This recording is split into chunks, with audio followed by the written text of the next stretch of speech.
যে মেয়ে দেশে বসে ইন্টারভিউতে মেয়েদের হাতে শশা ধরিয়ে দিত, সে মেয়ে আজকে থাইল্যান্ডে গিয়ে নিজের দেশের পতাকা ধরে আছে। মানে খুশি হবো নাকি ওর কপাল বরাবর একটা লাথি মারবো? লাথি দিয়া নেটওয়ার্কের বাইরে হালাই দিব। লাথি কেমনে মারবেন রে ভাই? এই উপস্থাপিকা তো বর্তমানে এখন দেশের বাইরে অন্য কোথাও অবস্থান করতেছে, থাইল্যান্ডে, যেখানে গেলে মাথায় একটা টুপি পাওয়া যায়।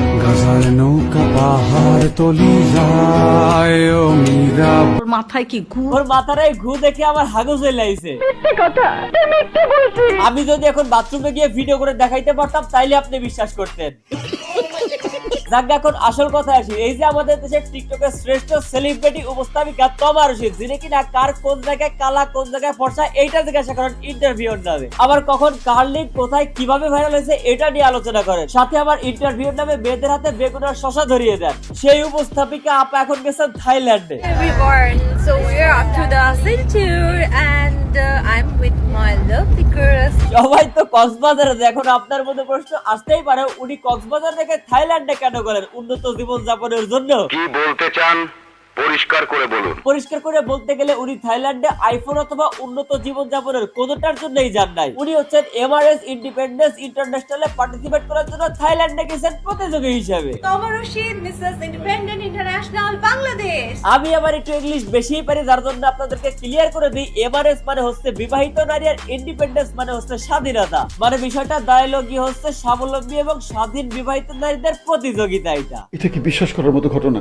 আপনি বলেন। এখন সব থেকে অবিশ্বাস্য একটা ঘটনা হইতেছে, আমাদের এই উপস্থাপিকা তমা রশিদ প্রত্যেকটা দেশের প্রতিযোগীকে পেছনে ফেলে উনি জিতে গেছেন ফাইনালে। ফাইজলামি করো। কাকা আল্লাহর কসম করে কইতেছি উনি জিতে গেছে। এই যে দেখেন মুকুট পরাইতেছে।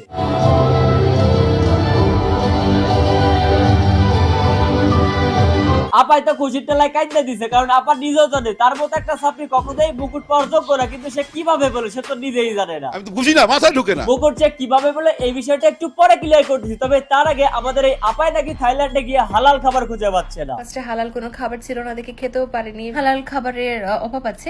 আহারে আপামনি সুইমিং ড্রেস পরে সাথে আবার শর্ট ড্রেস পরে নাসা পিসা করে ইহুদিদের সামনে সে আবার এখন হালাল খাবার খুঁজতেছে। আপনি তো খুবই ভালো একটা মেয়ে। আর এই মেয়ে যেহেতু বিবাহ করার পরেও ইন্টারভিউর নামে এরকম নোংরামি চালিয়ে যেতে পারতেছিল স্বামী থাকা সত্ত্বেও, তারপরে তো এই মেয়েটা স্বাধীন, আর স্বাধীন বলেই স্বাধীন নারীদের সাথে প্রতিযোগিতায় অংশ নিতে পারছে।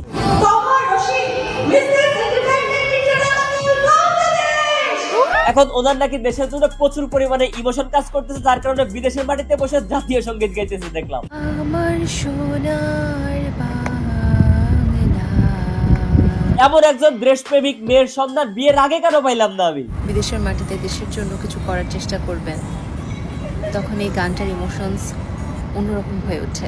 দেশের মেয়েদের হাতে শশার বেগুন ধরিয়ে ইন্টারভিউ রেকর্ড করে সেই মেয়ে আবার বিদেশের মাটিতে বসে দেশের জন্য ইমোশন দেখাইতেছে। না না, কাজটা ঠিক হয়নি। এইবার চলেন আপনাদেরকে বোঝাই এই ভাইয়া কিভাবে মুকুট দিতে পারলো। ধরেন আমাদের বাংলাদেশের মধ্যে একটা এমপি ইলেকশন হচ্ছে, এখন এই এমপি প্রার্থী হিসেবে রয়েছে আমাদের হিরো আলম, ভাইরাল দেলোয়ার এবং তোর সিদ্দিক। এখন বাংলাদেশের মানুষকে এই তিনজনের মধ্যে থেকে যে কোনো একজনকে সিলেক্ট করতে হবে ভোটের মাঠে। এখন এই তিনজন প্রার্থীর মধ্যে থেকে যে কোনো একজনকে যেহেতু সিলেক্ট করতে হবে, তাই বাংলাদেশের মানুষ চিন্তা করলো সব থেকে একটু হিরো আলমই ভালো, তাই হিরো আলমকে ভোট দিয়ে নির্বাচিত করে দিল এমপি। এখন এই পরিস্থিতির দিক থেকে মনে করেন যে হিরো আলমের জায়গায় রয়েছে আমাদের উপস্থাপিকা তমা রশিদ,